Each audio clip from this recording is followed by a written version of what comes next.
They was bringing those young girls to Diddy, his own sons. My prediction on this, what I believe that's gonna go down, the trial, if it happens before the 4th of July, he might have a chance. If it goes after the 4th of July, that means those jurors are taking their job seriously. This Diddy is not the Puff that we knew, or he was hiding something that we didn't even know. They didn't just come for Diddy. According to Gene Deal, they came for the whole legacy, and that started with his own sons. They was bringing those young girls to Diddy, his own sons. Gene doesn't hesitate. He says Christian and Justin weren't just bystanders. They were the delivery system. With Christian and Justin, and they used to bring them back to the mansion. These girls, Gene says they were underage for the clubs, but they still made it to Diddy's mansion. Diddy's sons got him in a whole lot of trouble, and niggas don't know this. Cause y'all gotta realize, those clubs that's 18 and older. And once they were inside, the things they described were beyond disturbing. Some of the girls said he had dudes defecating and peeing in their mouth and peeing on them and stuff like that. Gene says there were tapes, real evidence, and people in power knew what was on them. So you believe they only got Puffy because they wanted these tapes? What do you think is on these tapes? Bro, he taped everything and taped everybody. But even when his kids watched those courtrooms break down, Gene says they kept partying like nothing happened. His own kids running out of courtroom crying. Now you got this nigga out here doing jumping jacks and push-ups with his shirt off in front of the court. This isn't just a downfall. It's a family business, built on silence, protected by fame. And Gene, he says he's not staying silent anymore. They weren't just parties. They were invitations to chaos. And Gene says everybody wanted in. Whites to hang out with the hood dudes. Dude from the hood, he made it cool and safe for them to hang out with the white executives. Puffy made the street look like power. He made the club look like heaven. And to executives in boardrooms, that was the closest they'd ever get to being gods. But according to Gene, they weren't there just to party. Now you got white executives doing Diddy-like parties. They was mad because they didn't get invites to his party because he was doing white parties, doing parties like Diddy. Gene says the freak-offs weren't an accident.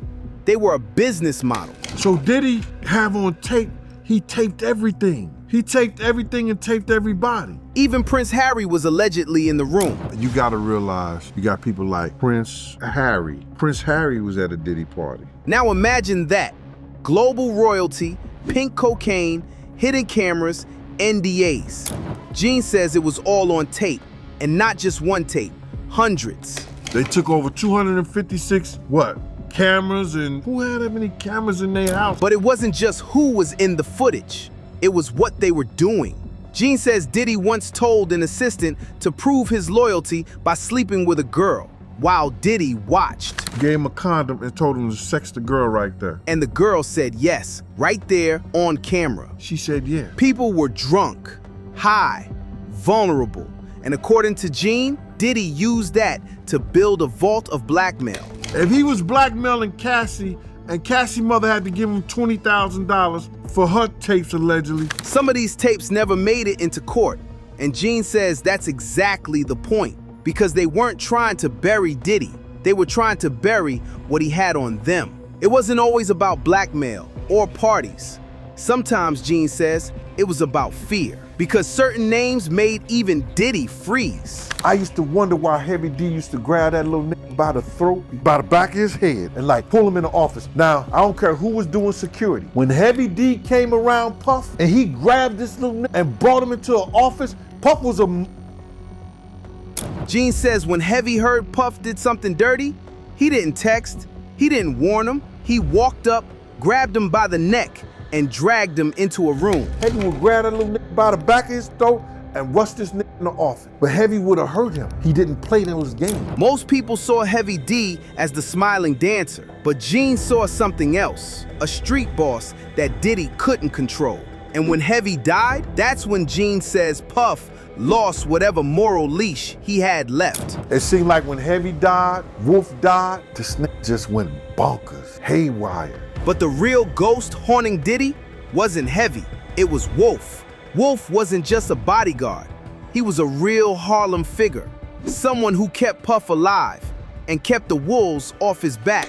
With Wolf, a dude that sit around and collect money for him to make sure that he was good. But something changed. Gene says Wolf died right after meeting with Diddy and being denied what he was promised. This dude dies after he went to talk to Puff, where Puff's supposed to do something for him, and he didn't do it. And when Wolf's mother tried to speak up, Puff cussed her out. Cussing Wolf's mother, talking crazy to her.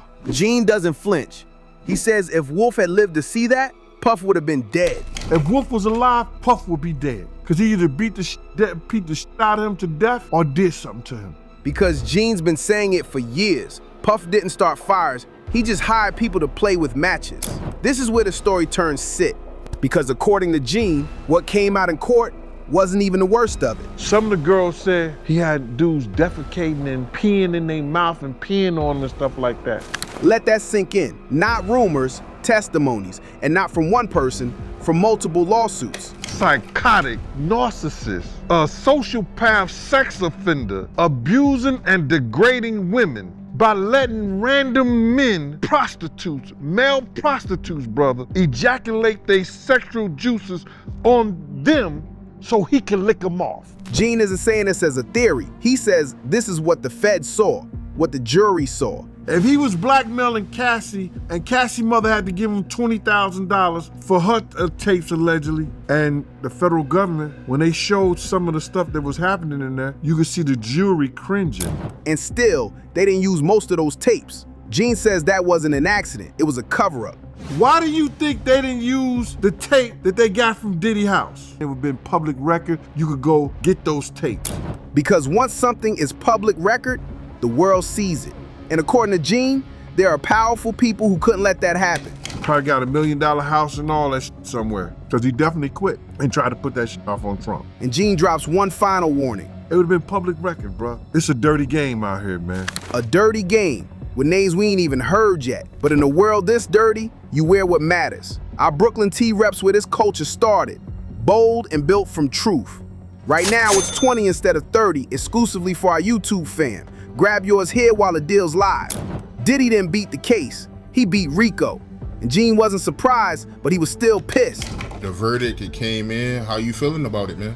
Yo, my man, listen here. I really don't have no feelings behind it, but this shit is mad funny to me, bro. Gene says the people calling and laughing, they don't get it. Because what Puff avoided wasn't just time, it was the truth. They are celebrating, but he's still going to jail. You understand? They celebrating for a psychotic, narcissist, a sociopath sex offender. He still believes Diddy will get time, and he thinks the judge want to hit him with the max. And if he don't, it just goes to prove money always buys your freedom. Sometimes. But he's not done. Gene says the whole thing was rigged to protect the wrong people. He is livid behind those bars.